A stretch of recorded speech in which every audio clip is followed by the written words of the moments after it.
رزق حلال دے مجھے اے میرے کبریا،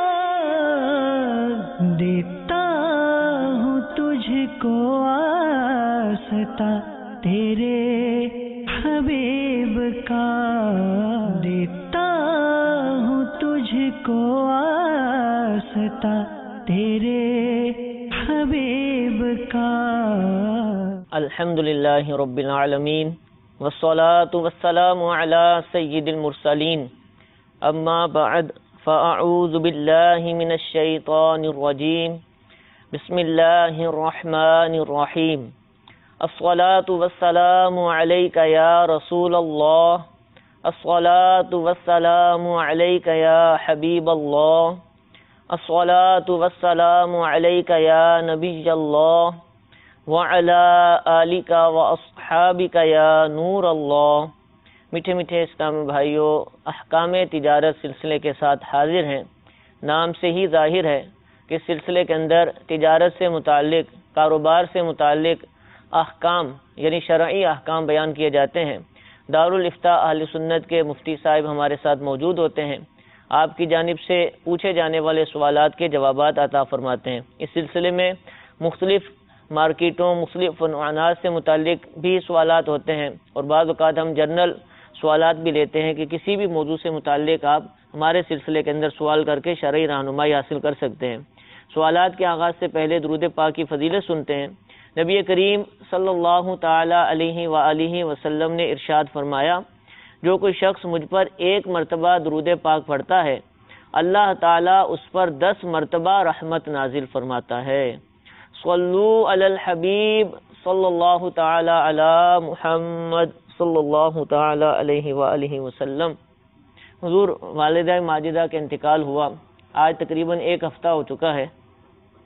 تعزیت کے حوالے سے ایک سوال کرنا چاہوں گا کہ تعزیت کے بارے میں ہم نے سنا کہ 3 دن سے بعد تعزیت نہیں کرنی چاہیے، اگر یہ صحیح میں مسئلہ بیان کر رہا ہوں تو اب 1 ہفتہ گزر چکا، جس طرح آج ہماری سلسلے میں باقاعدہ ملاقات ہو رہی ہے، ہم گفتگو کر رہے ہیں، تو مجھے کیا الفاظ استعمال کرنے چاہیے، یا کوئی اور اسلامی بھائی کسی کو اتنے دن بعد ملتا ہے، اب ظاہر سی بات ہے معاشرتی تقاضا ہے کہ وہ فوت ہونے والے کے متعلق اس سے بات چیت تو کرے گا، تو کیسے الفاظ ہونے چاہیے کہ وہ تعزیت بھی نہ کہلائے اور وہ افسوس کرنا بھی کہلائے، اس کی دلجوئی بھی ہو جائے، اور اس کے علاوہ بھی جو ہے کچھ آپ مدنی پھول ارشاد فرمائیے۔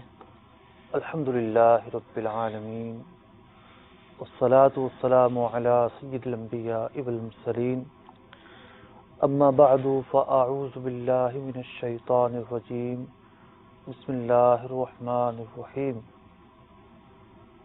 تعزیت کا جو ایک نظام ہے نا،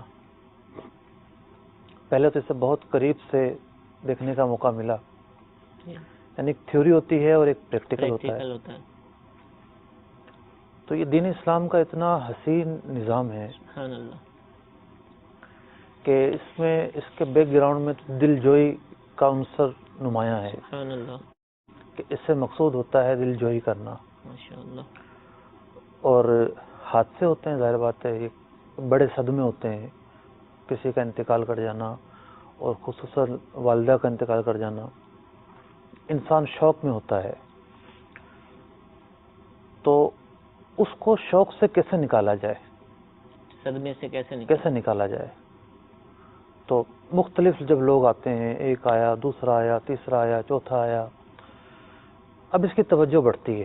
صحیح، یا ہر ایک کو اکیلا بیٹھ جائے گا تو وہ اسی طرف متوجہ رہے گا۔ اس کی توجہ بڑھتی ہے، یہ ان سے گفتگو کرتا ہے، انہیں پس منظر بتاتا ہے کیسے انتقال ہوا۔ پھر بہت سارے لوگ ایسے ہوتے ہیں کہ جو دور دراز سے آئے ہوتے ہیں، اس کے دل میں خوشی داخل ہوتی ہے کہ ماشاءاللہ اتنی دور سے یہ تعزیت کے لیے آئے ہیں۔ تو یوں جو ہے اس موقع پر مختلف یعنی اسی انداز کی خوشیاں ہوتی ہیں جو اس کے دل میں داخل کی جا سکتی ہیں، تو اس سے جو بندے کا غم ہے وہ ہلکا ہوتا ہے، اور وہ ایک نارمل روٹین کی طرف آتا ہے۔ ورنہ اگر اس سے وہ صدمہ دور نہ ہو تو وہ پھر شاید دنیا سے کنارہ کشی اختیار کر لے، اور ایسا شریعت کو مطلوب نہیں ہے۔ تو ایسا اسلام کا حسین نظام ہے کہ مطلب کوئی بیمار ہو جائے تو اس کی عیادت کی جائے، کی جائے. اس کے فضائل وارد ہوئے.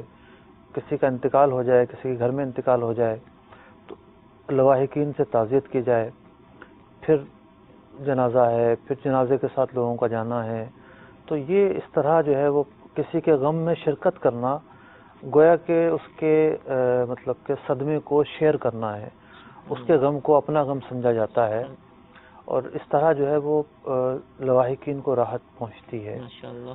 پھر جس طرح دعوت اسلامی کے مدنی ماحول کی برکتوں سے جس وسیع پیمانے پر انہیں اصالہ ثواب کیا گیا، ماشاءاللہ. یعنی بالخصوص دعوت اسلامی سے وابستہ مدارس کے اندر، جامعات کے اندر، اس کے علاوہ بھی جو مختلف طریقوں سے کیا گیا، تو وہ یقیناً ایک اس کی توقع نہیں تھی.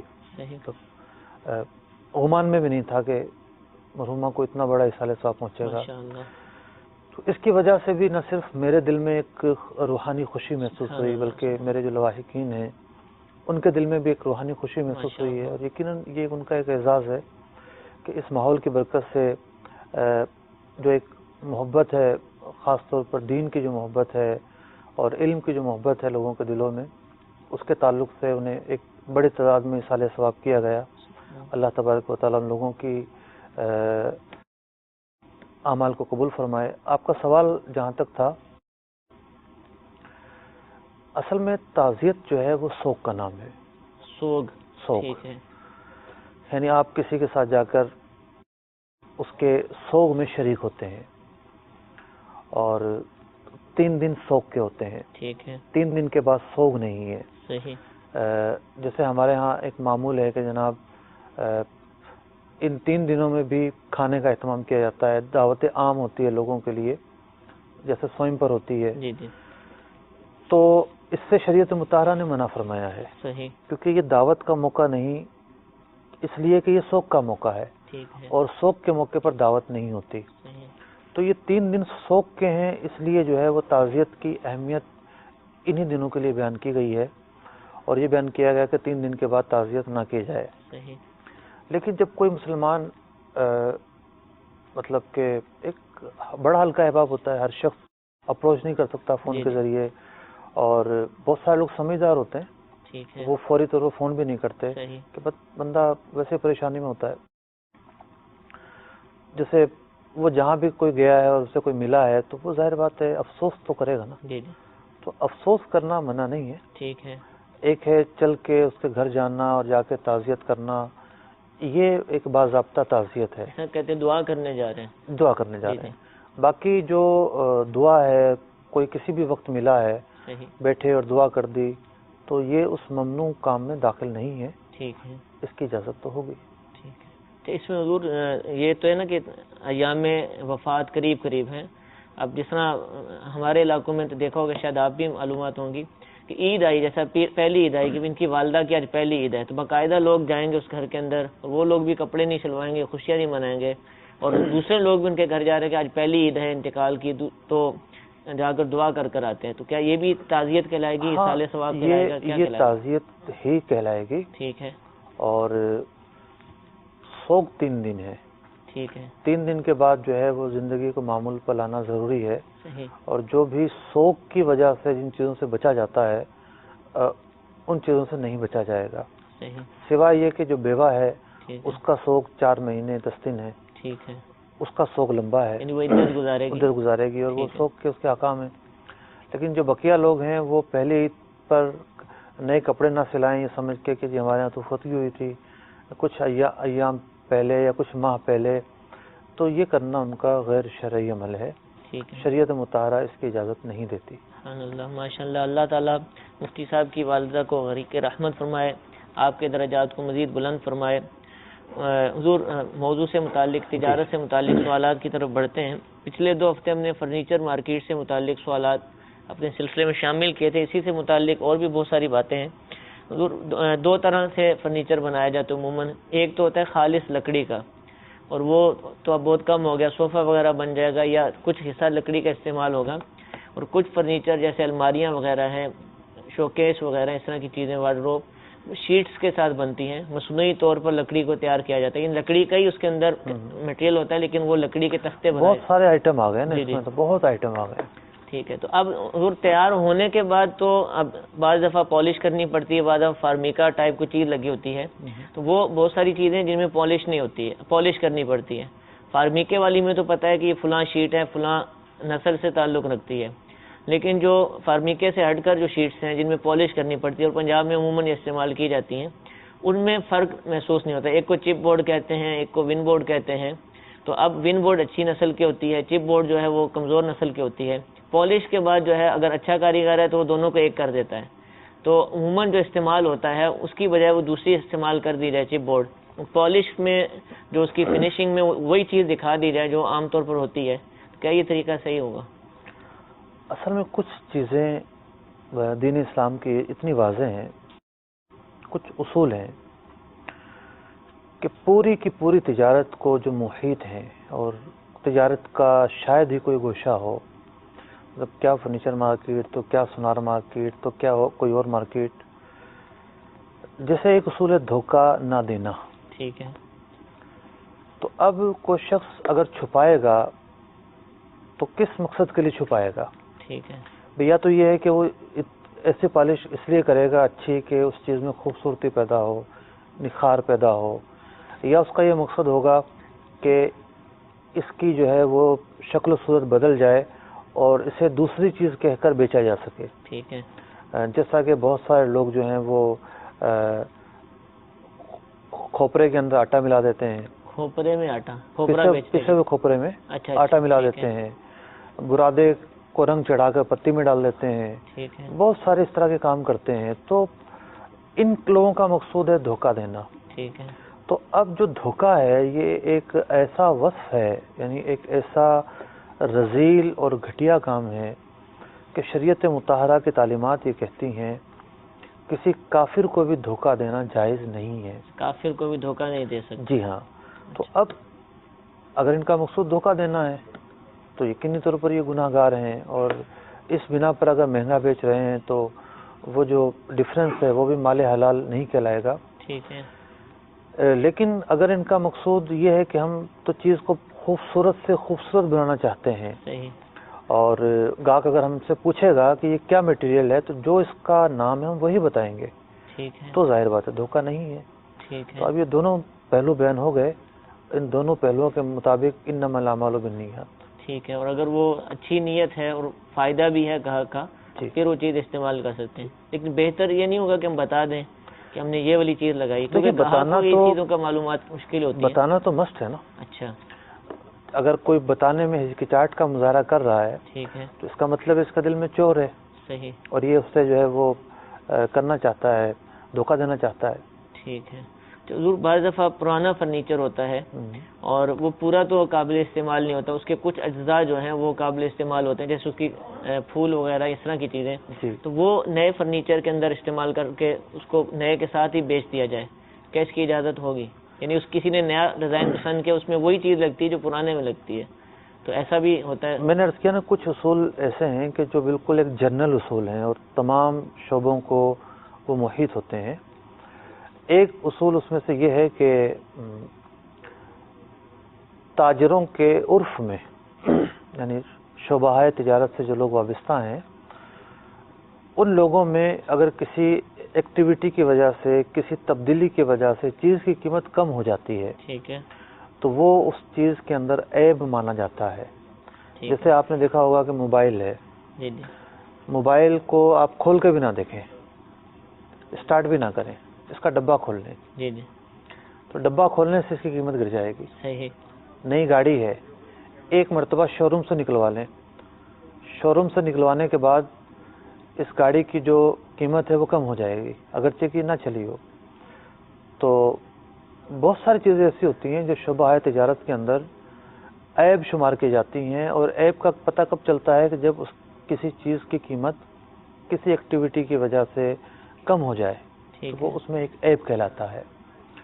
تو جو سوال آپ پوچھ رہے ہیں تو ظاہر بات ہے ایسا جو کرنا ہے وہ اس چیز میں عیب تو پیدا کر رہا ہے، اس کی اب وہ قیمت نہیں رہے گی جو اس کی قیمت ہوتی ہے. ٹھیک ہے. تو اگر گاہک پوچھتا ہے تو اس کو بتانا پڑے گا. اور اگر وہ چیز بالکل صحیح کنڈیشن میں لکڑی ہے، کبھی خراب ہوتی اور کبھی بہت اچھی رہتی، بھلے 100 سال پرانی ہو، تو اب لگانے میں بتانا ضروری ہوگا اس کو، کبھی پرانا میں نے لگایا اس پہ. گاہک کے پوچھنے پر یہ نہیں کہہ سکتا کہ یہ نیا مال ہے. ٹھیک ہے، سب نئی چیزیں ہیں. ٹھیک ہے، پرانا تو لگایا ہے اس نے. ٹھیک ہے. ہاں، صوفوں کے اندر ہے کہ ایک عام طور پر صوفوں میں جو یہ پائلٹ ہوتے ہیں کنٹینرز کے، جی جی کنٹینر میں جن پر سامان رکھا جاتا ہے، لکڑی کے پائلٹ ہوتے ہیں، کریٹ ٹائپ. جی جی تو یہ آ کر کسی جگہ پر جو ہے وہ 2-4 جگہوں پہ ڈالے جاتے ہیں، ان سے لکڑیاں نکالی جاتی ہے اور وہ لکڑیاں اندر یوز ہوتی ہیں. ٹھیک ہے. یعنی 90% جو فوم والے صوفے ہوتے ہیں ان میں وہی لکڑی یوز ہوتی ہے. جی جی تو چونکہ وہ ایک اندر کا کام ہے اور اس کا ایک عرف بھی ایسا ہے، لیکن جو یہ بیڈ وغیرہ بنتے ہیں جی جی ان میں پرانی لکڑیاں یوز نہیں ہوتی. جو عرف ہے، جو طریقہ کار ہے، ہاں، اسی کے مطابق استعمال. جزاک اللہ. کچھ کالرز ہمارے ساتھ موجود ہیں، ان کے سوالات سلسلے میں شامل کرتے ہیں. جی پہلی کال سنائیے. پالش والے دروازے یا فرنیچر پر بعد وضو قطر ہاتھ لگ جائے تو کیا حکم ہوگا؟ جزاکم اللہ خیر. جی ایک اور کال سنائیے. محمد سلیم رضا اختاج، میں ضلع بہاولپور سے سوال عرض کر رہا ہوں. میرا مفتی صاحب کی خدمت میں یہ سوال ہے کہ کسی بندے کا کسی بھی کاروباری بندے کے ساتھ کسی چیز پر سودا ہو جاتا ہے، آپس میں ریٹ طے ہو جاتا ہے، لیکن جو شخص کوئی چیز بیچنا چاہ رہا ہے، زبان ہونے کے بعد اگر اس کو کوئی ایسا کاروباری بندہ مل جاتا ہے کہ جو اس کو اس سے زیادہ پیسے دینے پر آمادہ ہو جاتا ہے، تو جو پہلے دو بندوں میں آپس میں بات طے ہوئی ہے، اگر وہ پہلے والا شخص اس کے ساتھ زبان کو ختم کر کے دوسرے کے ساتھ وہ سودا کر کے ریٹ زیادہ لے لے، کیا یہ جائز ہے یا نہیں ہے؟ اگر اس شخص کو پیسے واقعی میں بہت زیادہ ضرورت ہے تو کیا وہ پہلے والا شخص جس سے پہلے زبان ہوئی ہے اس کی منت سماجت یا اس سے اپنی کوئی مجبوری بتا کر دوسری جگہ پر وہ اپنی چیز دے سکتا ہے تاکہ اس کی جو ضرورت تھی وہ پوری ہو جائے؟ اس معاملے میں جواب ارشاد فرما دیجیے. جزاک اللہ. آمین. جی ایک اور کال سنائیے. میں محمد عرفان سہیوال سے رہنے والا رہائشی ہوں، عمان سے میں بول رہا ہوں. ہمارا یہ سوال ہے کہ جو باہر کنٹری کا کوئی بھی ملک ہے، سعودیہ ہے، دبئی ہے، عمان ہے، تو ادھر سے جو ویزا خریدتے ہیں، ادھر سے ویزے بہت سستے ملتے ہیں. آگے سے یہ 2-2 لاکھ 1.5 لاکھ روپئے کے فائدے میں آگے بیچتے ہیں. آدمی کو بلاتے ہیں، ادھر کام کار بھی نہیں ہوتا، اگر اس کو پھنساتے ہیں. کیا یہ جائز ہے کہ ناجائز؟ میں نے اپنے رشتہ دار سے ویزا لیا تھا، لیکن اس نے میرے ساتھ بہت زیادہ جھوٹ بولا. میرے کو شہر کا بتا کر میرے کو ایک پنڈ میں ادھر لا کر ڈال دیا. ہاں، ادھر کام کار بھی نہیں ہے اتنا. کیا یہ جائز ہے کہ نہیں جائز؟ جی ضرور عرض کرتے ہیں. پالش سے متعلق سوال، غالباً کہ پالش ابھی کچی ہے اور سوکھی نہیں، اس پر کسی کا ہاتھ لگ جائے تو اس کا حکم، اسپرٹ وغیرہ اس کے اندر موجود ہاں، ہوتا اب اس میں 2 احتمال ہیں. یہ جو پوچھنا چاہ رہے ہیں یا تو پاکی اور ناپاکی کے تعلق سے پوچھنا چاہتے ہیں. تو پالش کے اندر اسپرٹ ڈالی جاتی ہے، آئل پینٹ کے اندر بھی اسپرٹ ڈالی جاتی ہے، مٹی کا تیل اس میں ڈلتا ہے، مٹی کا تیل بھی ڈالا جاتا ہے، اسپرٹ بھی شامل ہوتی ہے. تو اسپرٹ جو ہے وہ الکوہل، ایک طرح سے الکوہل ہوتی ہے. تو الکوہل جن چیزوں سے اور جس طریقے سے کشید کیا جاتا ہے اس کے متعلق علماء احناف کے جو ائمہ ہیں، امام اعظم ابو حنیفہ رضی اللہ تعالیٰ عنہ اور امام محمد اور امام ابو یوسف علیہ الرحمہ، ان کے مابین اختلاف ہے. ٹھیک ہے. اور اختلاف کا خلاصہ یہ ہے کہ جو چیزیں، ایک فریق یہ کہتا ہے کہ جو چیزیں الکوہل کی تعریف پر پوری اترتی ہیں، اگر وہ نشہ دیں تو وہ ناپاک اور حرام ہوں گی، ورنہ نہیں. دوسرا فریق اسے مطلق ناپاک اور حرام قرار دیتا ہے، نشہ دیں یا نہ دیں. ٹھیک ہے. تو یہ ائمہ احناف کے درمیان اختلاف ہے. تو اس اختلاف کو مد نظر رکھتے ہوئے علماء نے ایسی چیزوں کے اندر جس کا تعلق کھانے پینے سے نہیں ہے، بیرونی استعمال ہے، تو اس کے اندر اس کو الکوہل کو جائز قرار دیا ہے. یعنی اس کی ایسے قول کو اختیار کیا ہے فتوے کے لیے جس میں اس کی حلت اور پاکی کا بیان ہے. تو اسی بنا پر پالش کے اندر اسپرٹ ہے، یہ بھی پاک ہے. پرفیوم کے اندر الکوہل ہے، پرفیوم بھی پاک ہے. اور انجیکشن لگانے کے لیے اسپرٹ لگائی جاتی ہے، وہ بھی پاک ہے. اس کے بعد ایک اور اسٹیپ آتا ہے آگے کہ کچھ ایسی چیزیں ہیں جن کا تعلق کھانے پینے سے ہے لیکن نشہ وہاں کسی صورت میں نہیں آتا. جیسے ہومیوپیتھک کی دوائیاں ہیں، تو ان دوائیوں کے اندر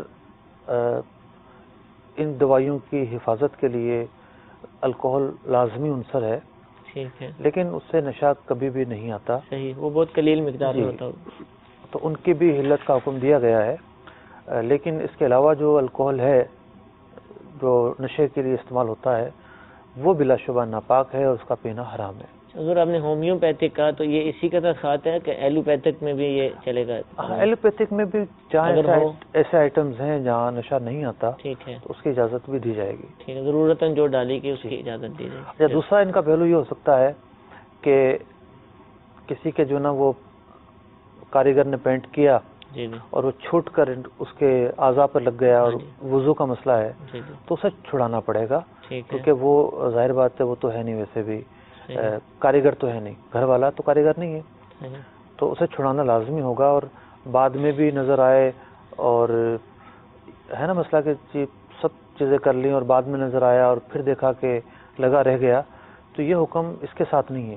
ٹھیک ہے، یہ حکم کاریگر کے ساتھ، کاریگر کے ساتھ جو عام طور میں مبتلا رہتے ہیں. ٹھیک ہے. سلیم بھائی بہاولپور سے سوال پوچھ رہے ہیں ایگریمنٹ سے متعلق کہ کسی قیمت پر کسی شخص کے ساتھ ایگریمنٹ ہو گیا، سودا ہو گیا، اور اب سودا ہو جانے کے بعد اس کو جو بیچنے والے کو کوئی اور آدمی ملا جو اس سے زیادہ پیسے دے رہا ہے، تو کیا یہ اس کو دے سکتا ہے اور پچھلا ایگریمنٹ ختم کر سکتا ہے؟ اللہ تبارک و تعالیٰ نے قرآن مجید فرقان حمید میں ارشاد فرمایا یا ایھا الذین آمنوا اوفوا بالعقود، اے لوگو اپنے معاہدوں کی پاسداری کرو.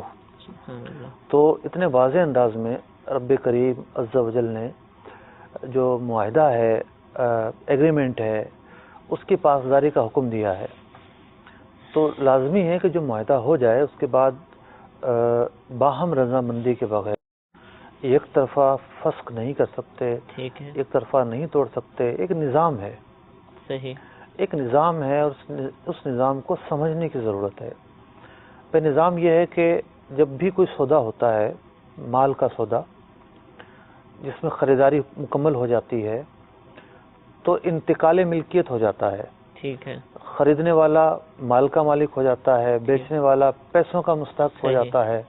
وہ پیسوں کا تقاضا کرتا ہے، یہ مال کا تقاضا کرتا ہے. ٹھیک ہے، ایک صورت ہے کہ اس کے بعد بھی اگر وہ مال جل جائے یا ہلاک ہو جائے تو پھر سودا فسخ ہو جاتا ہے، ٹھیک ہے، وہ ایک نیچرل صورت ہے. صحیح، لیکن اگر بندہ طمع کا شکار ہو کر، یعنی طمع یا لالچ کا شکار ہو کر اپنے ایگریمنٹ کو فسخ کرتا ہے، یک طرفہ فسخ کرتا ہے، سامنے والے کی رضامندی نہیں ہوتی، تو یہ گناہ کا کام ہے، اس کی اجازت نہیں ہے.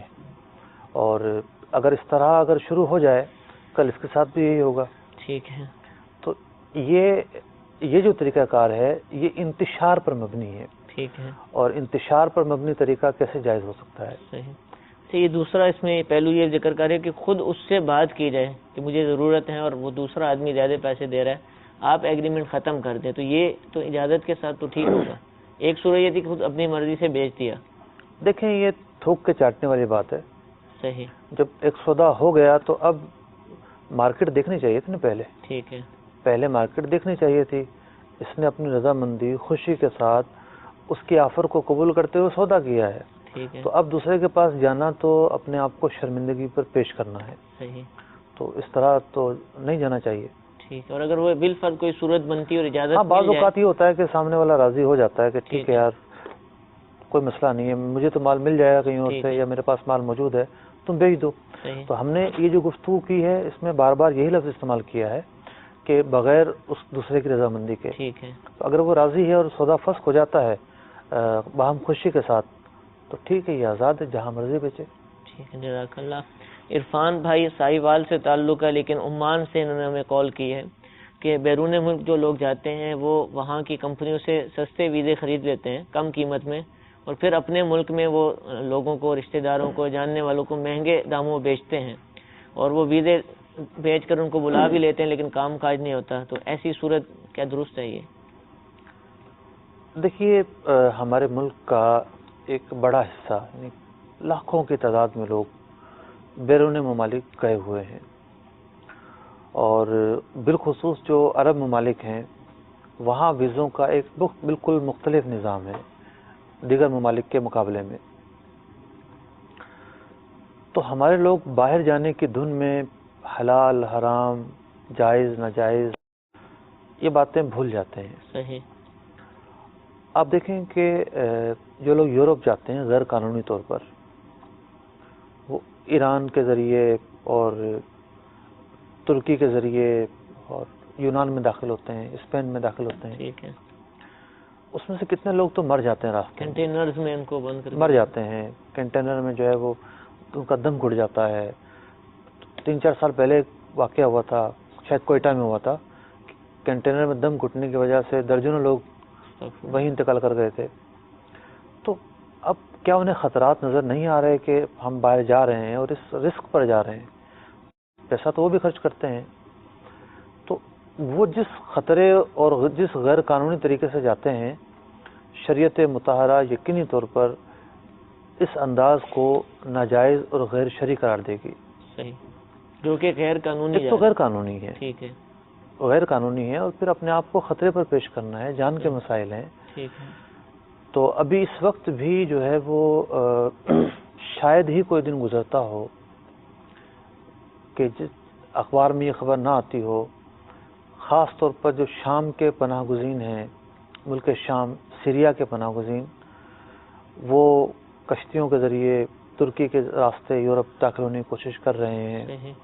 اور روزانہ ہی خبریں آ رہی ہیں، اتنے لوگ پکڑے گئے، کشتی ڈوب گئی، ساحل پہ بھوک سے مر گئے، اس ملک کی ٹیم نے ان کو ریسکیو کیا، مطلب انہیں بچایا. تو یہ روزانہ خبریں آ رہی ہیں. کئی لیکن ممالک میں تو گن سے شوٹ مار دیتے کشتیاں ڈبو دیتے ہیں. صحیح. مطلب ایسے ظالم لوگ ہیں، وہ شاید یہ تصور کرتے ہیں کہ اب انہیں ہم اپنے ملک میں قید میں ڈال کے بھی بوجھ ہو گئے ہمارے اوپر یہ، تو ہم وہیں کشتیاں ڈبو دیتے ہیں. تو اتنے خطرات ہیں، پھر غیر قانونی پہلو ہیں. اسی طریقے سے جو ویزوں کا کام ہے، ایک تو ہے پراپر اور باقاعدہ جائز طریقے پر مشتمل کام. ایمبیسی کے ذریعے جو بھی ایجنٹ سر ہوتے ہیں، مراد یہ ہے کہ ایک کمپنی ہے، اس کمپنی کو افراد چاہیے. ٹھیک ہے. تو وہ کمپنی یہاں پاکستان میں کسی ایجنٹ کو کہے گی کہ تم مارکیٹنگ کرو، صحیح، ہمیں اتنے افراد چاہیے. تو یہاں کی کمپنی اخباروں میں اشتہار دے گی، جو ذرائع ہیں وہ استعمال کرے گی تشہیر کے، اور لوگوں کے انٹرویو لے گی، جو اہلیت پر پورا اترتے ہوں گے انہیں آگے بھجوا دے گی، اور وہ اس بات کی فیس لے گی. صحیح. تو اب اس طرح کی اگر کوئی ایسی کمپنی جو ڈمی نہیں ہے اور وہ حقیقت پر مشتمل ہے، تو اس کا فیس لینا تو درست ہوا. پھر دوسرا مسئلہ یہ ہوتا ہے کہ وہاں کی گورنمنٹ کا یہ قانون ہے کہ جو بھی شخص نیا آئے گا اس کے 2-3 ہزار ریال یا 2-3 ہزار درہم اسے سیکیورٹی کے طور پر رکھنے ہوں گے، گورنمنٹ کے پاس رکھنے ہوں گے. جیسے امارات کا تو مجھے معلوم ہے کہ 3,000 روپے شاید وہ ایک ورکر سے لیتے ہیں. 3,000 وہاں کی 3,000 درہم، تقریباً جو ہے وہ 90,000، 1 لاکھ بن جائے گا. صحیح. یہ لیتے ہیں. اب ہوتا کیا ہے کہ مثال کے طور پر ایکس کمپنی نے افراد بلوائے. ٹھیک ہے. اس نے کہا کہ جی ہم نے تو گورنمنٹ کو پیسے دینے ہوتے ہیں، آپ پیسے دیں. انہوں نے پیسے دے دیے. ٹھیک ہے. وہ پیسے ہوتے ہیں قابل واپسی. ٹھیک ہے. جب ان کا ویزا ختم ہوتا ہے تو گورنمنٹ وہ پیسے واپس دے دیتی ہے. لیکن بہت سارے وہ سیٹ حضرات، وہ کمپنیاں چلانے والے جو ورکر کو ہائر کرتے ہیں، وہ پیسے اپنی جیب میں رکھ لیتے ہیں، واپس نہیں دیتے. بھئی ان لوگوں نے تو بلوائے تھے افراد کہ ہم آپ کو تنخواہ پہ جو ہے وہ کام دیں گے، اور کام دیتے ہیں. اور وہ یوں سمجھیں کہ اگر کسی کی 1,500-2,000 روپے بھی درہم بھی تنخواہ ہے تو اس 3,000 کے مقابلے میں تو اس نے بہت زیادہ کما لیا. صحیح. لیکن جو ایک نظام اور قانون کہتا ہے کہ یہ آپ نے بطور امانت رکھے ہیں، واپس بھی ملیں گے آپ، وہ واپس کرنے چاہیے. ٹھیک ہے. وہ جو پیسے ان ورکروں کے یہ سیٹ لوگ دبا کے رکھتے ہیں اور اپنی جیبیں گرم کرتے ہیں، یہ ظلم ہے، نراج ظلم ہے. آپ نے جو ہے نا افراد بلوائے ہیں، ٹھیک ہے ٹکٹ کے پیسے لے لیں آپ، ٹھیک ہے، ٹکٹ کے پیسے آپ لے لیں، کوئی حرج نہیں ہے. عموماً ٹکٹ بھی وہ ورکر ہی دے رہا ہوتا ہے، ورکر دے رہا ہوتا ہے. اوپر سے جو ہے وہ جو پیسے قابل واپسی ہوتے ہیں ویزا ختم ہونے کے بعد ان کو نہیں دیے جاتے وہ پیسے. اچھا کچھ افراد سے میں ملا ہوں جو وہ پیسے نہیں رکھتے، ٹھیک ہے، جو وہ واپس لوٹا دیتے ہیں. جب بھی ملازم کو جانا ہوتا ہے وہ پیسے ان کو واپس کر دیتے ہیں. تو اب ہوتا یہ ہے کہ کمپنی تو ایک کمپنی ہے، لیکن بیچ میں جو ہے وہ اور افراد آ گئے. ٹھیک ہے.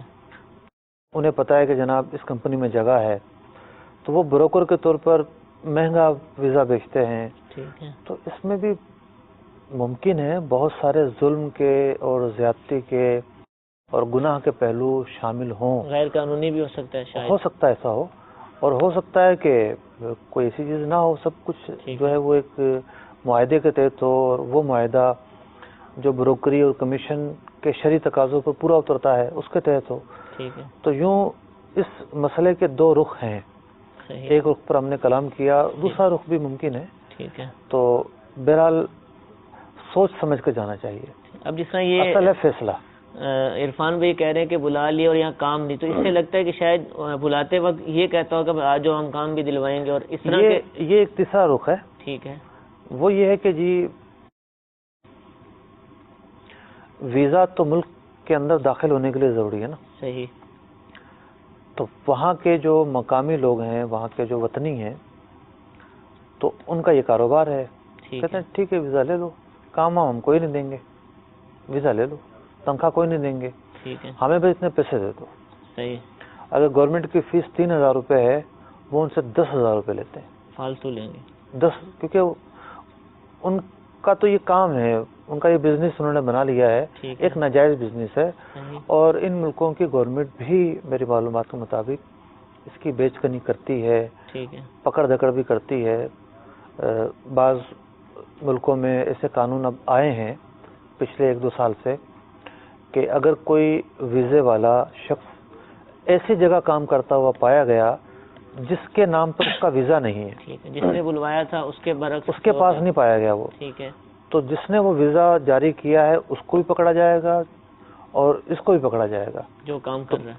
مطلب بعض ممالک میں اس پر ابھی آ کر 1-2 سال میں پہلے سے یہ کام شروع ہوا ہے، سختی شروع ہوئی ہے، ورنہ اس سے پہلے تو لوٹ مار جاری تھی اور لوگ بہت مظلوم تھے. مجھے ایک صاحب ملے،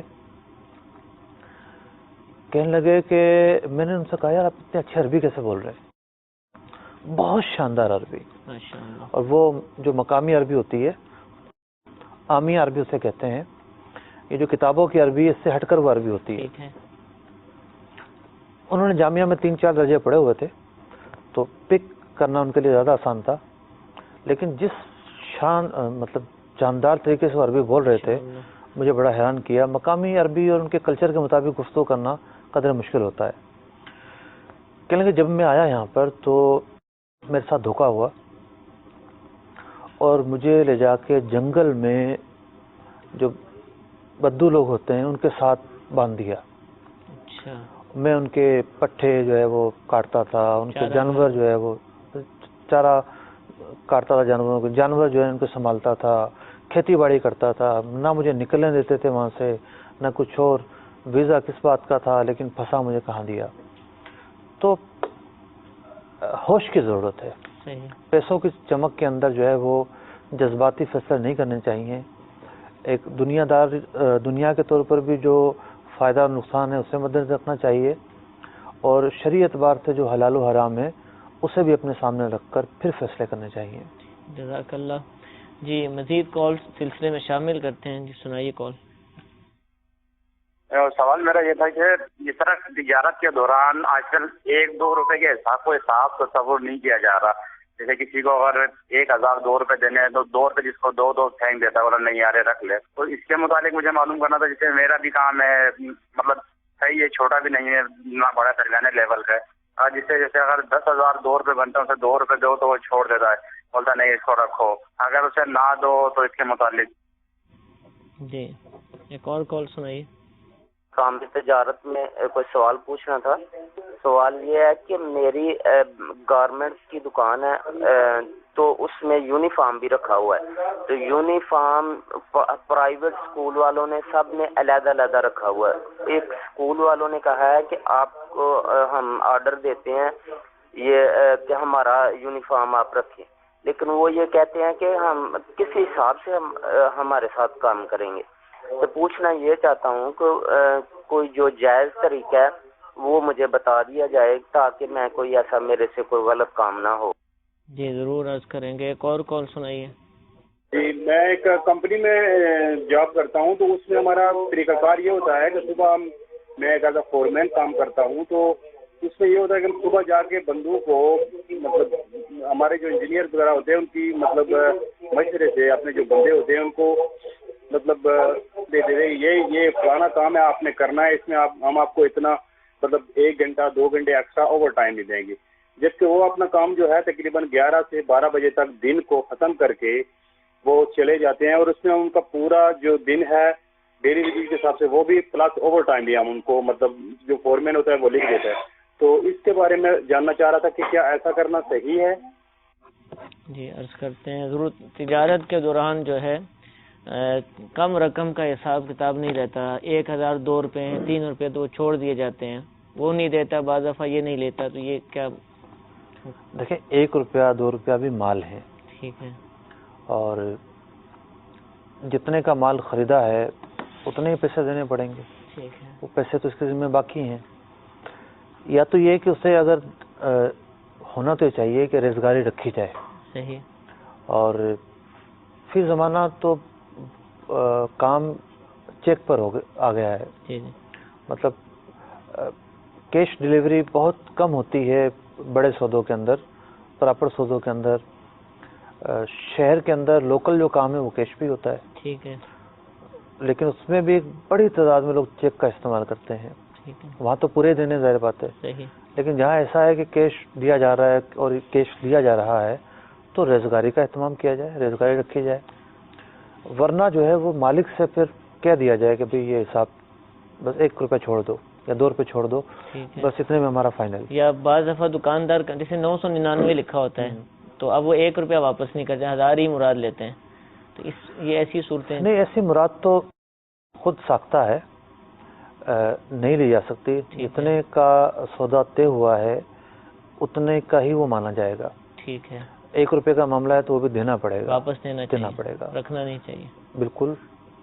آسان طریقہ یہ ہے کہ مالک سے کہہ لیں بھی یار 1 روپیہ تو کھلا نہیں ہے. اگر واقعات نہ ہو تو یہ چلو ہمیں چھوڑ دیں آپ، ٹھیک ہے، اب ہمارا کوئی لین دین نہیں ہے. اس طرح کے الفاظ کہے جائیں کہ براءت یا اسقاط، یعنی ٹھیک ہے اس نے یہ اپنا حق ساقط کر دیا، ٹھیک ہے، یہ واضح ہو جائے.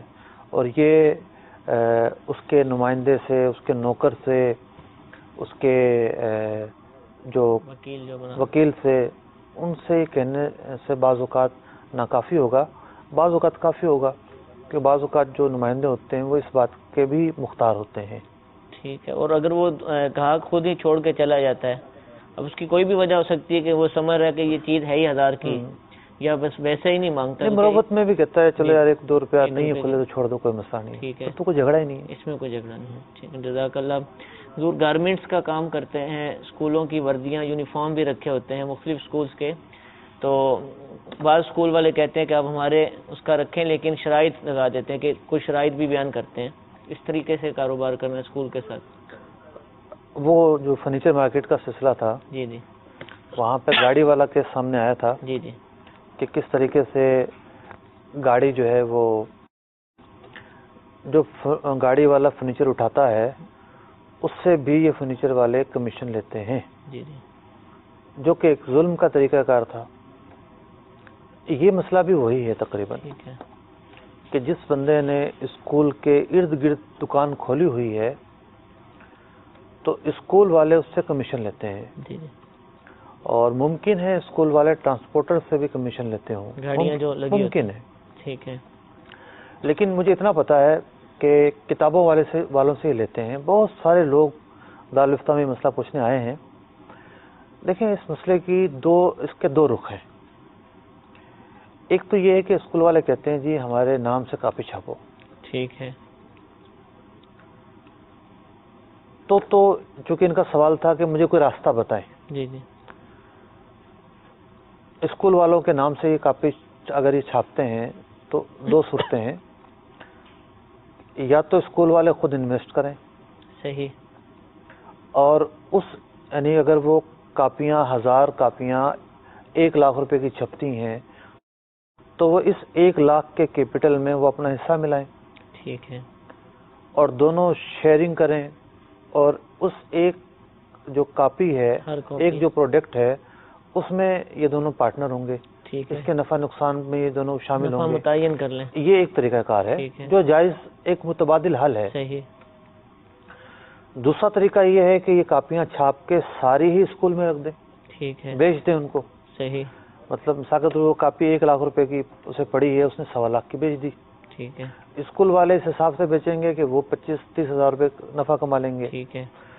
لیکن اسکول والے کہتے ہیں کہ نہیں جی ہم ایک عزت دار مقام چاہتے ہیں. صحیح. یہ جو چیزیں ہیں کاپی شاپی بیچنا یہ ہمارے رتبے کو کم کرتا ہے, ہم یہ نہیں کریں گے.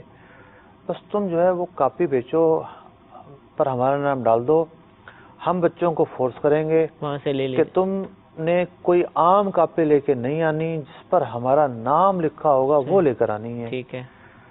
اور صرف اس کام کے آپ نے جو ہے ہمیں کمیشن دینی ہے. ٹھیک ہے. مطلب ہم آپ کی کاپیاں بکوائیں گے تو کمیشن دیں گے آپ ہمیں.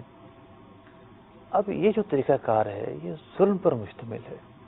اسکول والوں نے کیا کیا؟ کچھ بھی نہیں کیا. بزنس دیا اس کو. اگر یہ میں بات سنیے کہ وہ دکان کھول کر بیٹھا ہوا ہے. ٹھیک ہے. اس نے ایک نام ڈال دیا. نام ڈال دینا کوئی بزنس نہیں ہے. اسکول کا نام ڈالا ہے. یہ تھوڑی اس نے کسی شیمپو کمپنی کا نام ڈال دیا اور شیمپو کی بوتل پہ لکھ دیا اور وہ بکے گا. ایک اسکول کا نام سے پروڈکٹ کی ویلیو میں کوئی کمی بیشی نہیں ہوتی. ٹھیک ہے. جو کاغذ کاپی کا ہے وہ سب کو نظر آ رہا ہے کیا کاغذ ہے. ٹھیک ہے. کیا کیا اس کا کور ہے, کیا اس کا گتا ہے, سب کو نظر آ رہا ہے. لیکن ایک مونوپولی کے لیے نام ڈالا جاتا ہے کہ ہم طلبہ کو فورس کریں گے کہ اس کے علاوہ کوئی کاپی لانی نہیں ہے. ٹھیک ہے. آپ کے دکان پر وہ لامحالہ آئے گا اور پھر مارکیٹ میں اگرچہ کہ اس کا ریٹ 50 روپے ہو لیکن اسکول کے فورس کرنے کی وجہ سے یہ 100 روپے کی بھی خریدے گا. صحیح. اسکول والوں نے تو کچھ بھی نہیں کیا. ٹھیک ہے. نہ اس نے انویسٹ کی, نہ سرمایہ کاری کی, نہ جو ہے وہ طالب علم اور دکان کے درمیان بروکری کا کردار ادا کیا. جو بروکری کے تقاضے اور شرائط ہیں, جس طرح وہ محنت کرتا ہے ایک بروکر اور اس محنت کے بدلے وہ معاوضہ لیتا ہے, یہاں تو ایسی کوئی بھی چیز نہیں ہے. ٹھیک ہے. یہاں تو نرا جو ہے ایک وہ ہے جال بچھایا گیا, ایک جال بچھا کر اور ایک سائیڈ طریقے سے سائیڈ میں رکھ کے ایک نفع کھینچا گیا ہے. ایک تو نفع وہ ہے جو یہ لوگ فیسوں کے ذریعے لیتے ہیں. صحیح. بلکہ ایک نفع سائیڈ سے بھی لے رہے ہیں. سائیڈ بزنس مطلب اسٹیشنری کی دکانوں والے ہیں ان سے لے رہے ہیں, ان سے لے رہے ہیں, گاڑیوں والے سے. اب آپ دیکھیں اسکول کا ڈریس ہزاروں بچے جو ہے وہ بعض اسکول ایسے ہوتے ہیں ان کے مختلف کیمپس ہوتے ہیں. جی جی. اس میں ہزاروں بچے پڑھتے ہیں. آپ صدر میں چلے جائیں ہر بڑے اسکول کی وردی مل جائے گی آپ کو. صحیح. لیکن جو اسٹیشنری والا اسکول کے برابر میں بیٹھا ہوا ہے اس سے یہ مطالبہ کر رہے ہیں کہ آپ ہمیں پیسے دیں. جس کی دکان صدر میں اس سے کیوں نہیں مطالبہ کر رہے. ٹھیک ہے. تو یہ ایک مونوپلی ہے اور اس طرح کا جو تقاضا یہ غیر شرعی ہے اور اس کی گنجائش نہیں ہے. ٹھیک ہے. متبادل طریقہ ہم نے عرض کر دیا کہ ٹھیک ہے اسکول کے جو آنر ہیں وہ اگر ڈریس یونیفارم کا کام ہے تو یونیفارم تیار کرنے میں اپنا انویسٹ کریں. ٹھیک ہے.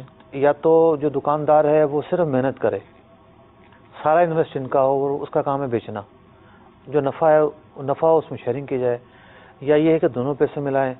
تو یہ ہے کاروباری اور اسلامک موڈ. ٹھیک ہے. اور جو دوسرا طریقہ ہے وہ جائز نہیں ہے. ٹھیک ہے. حضور فور مین ہیں کمپنی کے اندر جو کام ورکر کرتے ہیں، ان کو کام یہ ڈیوائڈ کرتے ہیں کہ یہ کام کرنا ہے، اور یہ اپنے حساب سے یہ کرتے ہیں کہ ڈیوٹی ٹائم میں اتنا ہوگا اور یہ مزید کام بھی ہے آپ یہ کریں، ہم آپ کو اوور ٹائم دیں گے. لیکن وہ کاریگر ہیں، وہ جب اوور ٹائم یا یہ چیزیں دیکھتے ہیں تو جلدی کر کے چلے جاتے ہیں، فارغ ہو جاتے ہیں، ڈیوٹی ٹائم میں ہی فارغ ہو جاتے ہیں. لیکن چونکہ کام جو ہے وہ تقسیم کرتے وقت کچھ اوور ٹائم کے لیے رکھا گیا تھا، کچھ ڈیوٹی ٹائم کے لیے، تو کیا اب یہ اوور ٹائم کے مستحق ہوں گے اس طریقے سے، جبکہ کام وہ کر دیا، جو کام دیا تھا انہوں نے پورا کر دیا؟ تھوڑا سا الگ زاویے سے سوال آیا ہے. جی جی. عام طور پر تو یہی سوال آتا ہے اور لوگ یہی پوچھتے ہیں کہ جناب ہم جب اوور ٹائم دیتے ہیں تو جو کاریگر حضرات ہیں وہ تھوڑا کام بھی لمبا کر دیتے ہیں. صحیح. اور وہ کھینچ دیتے ہیں تاکہ اوور ٹائم تک پہنچ سکیں اور اوور ٹائم حاصل کر سکیں. یہ جو سوال ہے کہ نہیں ایسا نہیں ہوتا، بلکہ جتنا ان کو کام بتایا گیا تھا وہ ڈیوٹی ٹائم میں ہی کر کے چلے جاتے ہیں. اوور ٹائم والا بھی اس میں فارغ کر دیتے ہیں. تو اگر تو وہ تنخواہ دار ہیں، ٹھیک ہے، تو انہیں کوئی اوور ٹائم نہیں دیا جائے گا. ٹھیک ہے. تنخواہ دار آدمی مدت ملازمت میں، یعنی جو بھی وقت ہوتا ہے نوکری کا، مثال کے طور پر 9 to 5 ہے، تو اس وقت میں یہ وقت اس نے بیچا ہوتا ہے، ٹھیک ہے، اس کا وہ معاوضہ لے رہا ہوتا ہے. صحیح. اس وقت میں وہ جو بھی کام کرے گا تو وہ اس کا معاوضہ پا رہا ہے، ٹھیک. ایکسٹرا معاوضے کا وہ حقدار نہیں ہے. اگر اس کے اجارے میں اس کی جو جاب طے ہوئی تھی اس میں طے ہو جائے کہ آپ نے یہ چیز ڈیلی کے 100 آئٹم بنانے ہیں، تو اب وہ اجارے کا تو اس نے جو طے تھا وہ 100 بنا لیے، عرض کر رہا ہوں اب زائد ہو گئے. اگر وہ تنخواہ پر ہے تو اس کی یہ صورت ہے. اور اگر ایسا نہیں ہے، ٹھیک ہے، اسے پیسے ملتے ہیں پر پیس کے حساب سے، ٹھیک ہے، تو تنخواہ پہ تو نہ ہوا. ٹھیک ہے. وہ تو عمل پر اب کام کر رہا ہے کہ جتنا عمل کرے گا وہ جتنی پروڈکٹس بنائے گا اتنی ہی جو ہے اسے وہ معاوضہ ملے گا. لیکن ان کے سوال سے ظاہر تھا کہ ایسا نہیں ہے، تنخواہ دار ہی محسوس ہو رہا ہے. جی جی جی.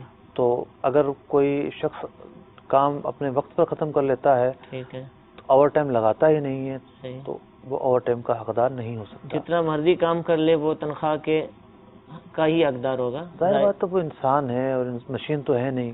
ٹھیک ہے، اس نے جو کام کیا ہے وہ ایک نارمل کام ہی کیا ہوگا، ٹھیک ہے، تھوڑا بہت زیادہ کر لیا ہوگا. صحیح. ایسا تو نہیں ہو سکتا نا، اگر وہ کوئی 50 چیزیں پیک کرتا ہے تو آج اس نے 200 چیزیں پیک کر دی ہوں، ایسا تو نہیں ہوگا. ٹھیک ہے، زیادہ سے زیادہ اس نے 70-80 چیزیں پیک کر دی ہوں گی. ٹھیک ہے، تو ایسا تو کام میں ہوتا رہتا ہے. ٹھیک. اور اگر حضور اس میں جو ہے وہ ٹائم بچ گیا ہے، اب آپ فرما رہے ہیں کہ وہ تنخواہی کا حقدار ہوگا، بھلے وہ زائد کام کر لے، اب اس نے زائد کام بھی جلدی کر لیا اوور ٹائم کے لالچ میں، لیکن ٹائم بچ گیا 1 گھنٹہ 2 گھنٹے، تو اب وہ فارغ بیٹھا ہوا ہے، تو کیا اور کام دیا جائے گا اس کو، یا اس کو کہا جائے گا نہیں؟ اور کام دیا جائے گا. فورمین بھی تو ملازم ہی ہے نا وہ جی کمپنی کا، تو اس کی ذمہ داری بنے اس گی. کی چھٹی نہیں ہوگی. ٹھیک ہے، جو ٹائم نوکری کے لیے معاہدے میں طے پایا ہے، ٹھیک ہے، اس پورے ٹائم میں جو تسلیم نفس ہے، صحیح، اپنی سپردگی ہے، ٹھیک ہے، وہ رکھنا ضروری ہے. صحیح. اگر کام 12 بجے ختم ہو گیا ہے تب بھی اگر 5 بجے تک ٹائم ہے، 5 بجے تک اسے بیٹھنا ہوگا. ٹھیک ہے، یہ اس کے معاہدے کا ایک حصہ ہے. صحیح. اور اس وقت کام اگر نہیں ہوتا اور پھر آ جاتا ہے تو اس کو کرنا پڑے گا وہ کام. ٹھیک ہے. اور اگر وہ کہتا ہے کہ حضرت میں نے عام طور پہ اس کاریگر ایک دن میں جتنا کام کرتے میں نے کر دیا ہوا ہے، تو اب میں مزید کام نہیں کروں گا، تو کیا وہ کہہ سکتا ہے یہ؟ دیکھیں اتنا تو ہے کہ جو معتدل کام ہے وہ اس سے لیا جائے گا. ٹھیک ہے، وہ اس نے کر دیا. ہاں، مثال کے طور پر 5 بجے تک ٹائم ہے، وہ 4 بجے تک کام سے فارغ ہو گیا، اب پھر اس کو اتنا کام دے دیا کہ جو پورے دن جتنا کام ہو. جی جی. تو ایسا تو نہیں ہوگا اور نہ کوئی کرے گا. اب وہ 12 بجے فارغ ہو گیا تو یہ تھوڑی اسے آدھا دن جو ہے وہ فارغ رکھا جائے گا. ٹھیک ہے، کام تو دیا جائے گا اس کو. ٹھیک ہے. اور فورمین صاحب جو ہیں ان کو چاہیے کہ وہ مالک کو بھی مطلع کریں، مالک کو مطلع کریں اور سمجھائیں ان کو. ٹھیک ہے، کہ اس طرح کے جو عذر ہیں یہ خود ساختہ عذر ہیں. ٹھیک ہے. اور حقیقت یہ ہے اس طرح انہیں سمجھائیں، ان کا ذہن بنائیں تاکہ وہ غیر شرعی مطالبے نہ کریں. ٹھیک ہے. جزاک اللہ. میٹھے میٹھے اسلام بھائیو، ہمارے سلسلے کا وقت ختم ہوا. انشاءاللہ عزوجل آئندہ ہفتے نئے موضوعات کے ساتھ، نئے سوالات کے ساتھ احکام تجارت کا سلسلہ لے کر حاضر ہوں گے. اللہ تعالیٰ سے دعا ہے کہ جو کچھ سنا عمل کی توفیق عطا فرمائے. آمین بجاہ النبی الامین. صلو علی الحبیب صلی اللہ تعالی علی محمد. رزق حلال دے مجھے اے میرے کبریا